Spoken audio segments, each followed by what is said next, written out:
เมื่อมองจันทร์ในคืนที่มันไร้ดาว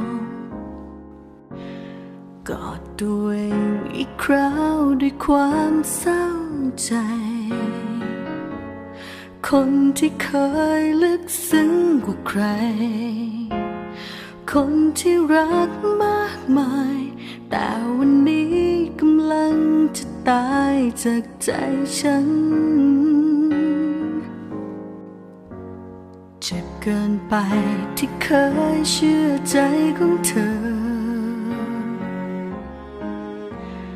บอกให้รอก็รอไม่เคยไว้วันเคยทุ่มเททั้งรักผูกพัน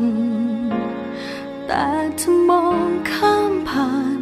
ตอบแทนฉันด้วยการปันใจไปรักใครปวดร้าวไปทั้งดวงใจเมื่อรู้ในความเป็นจริงยิ่งรักเธอมากเท่าไรยิ่งเกลียดเท่านั้น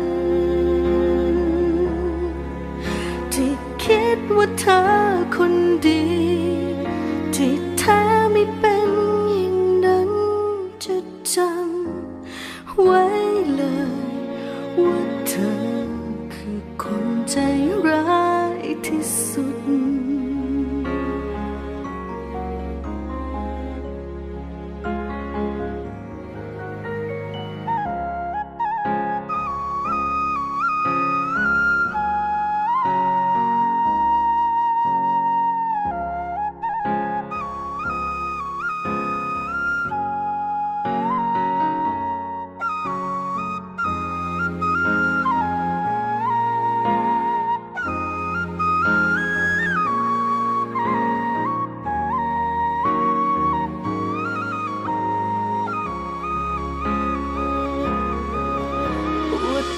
ไปทั้ง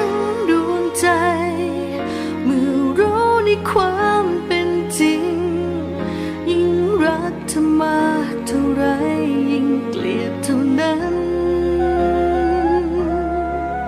ที่คิดว่าเธอคนดี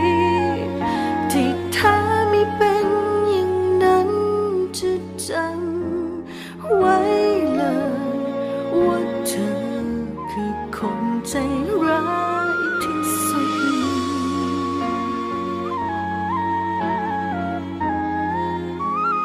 จากวันนี้ไป